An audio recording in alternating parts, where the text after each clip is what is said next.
நபி யூசுப் அலைஹி வஸல்லம் அவர்கள் சிறையில் அடைக்கப்பட்டார்கள். அவரோடு 2 வாலிபர்களும் சிறையில் இருந்தனர். எண்ணத்தாலும் குணத்தாலும் நம்பிக்கையாலும் அந்த 2 வாலிபர்களை விடவும் யூசுப் அலைஹி வஸல்லம் அவர்கள் மிக சிறந்தவர்களாகவே இருந்தார்கள். அப்படி இருந்தும் அந்த 2 நபரும் யூசுப் அலைஹி வஸல்லம் அவர்களுக்கு முன்பே அந்த கொடிய சிறையிலிருந்து விடுவிக்கப்பட்டனர். அவர்களுக்கு பின் சில வருடம் யூசுப் அலைஹி வஸல்லம் அவர்கள் அந்த சிறைச்சாலையில் இருந்தார்கள். விடுவிக்கப்பட்ட ஒரு வாலிபர் பணியாளாக மாறினார்.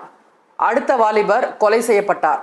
தாமதமாக விடுவிக்கப்பட்ட யூசுப் அலைஹி வஸல்லம் அவர்களோ எகிப்தின் அமைச்சராக நியமிக்கப்பட்டார். இதிலிருந்து நாம் சில விஷயங்களை ஆழமாக அறிந்து கொள்ள வேண்டும்.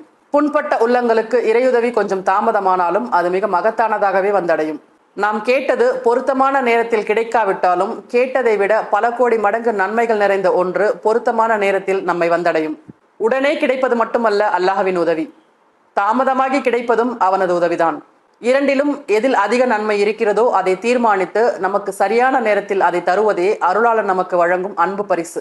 நல்லோர்களுக்கு வாழ்வில் சோதனைகள் தொடர்ந்தாலும் இறுதியில் மிக மகத்தான வெற்றி அவர்களை ஆறத் தழுவிக் கொள்ளும்.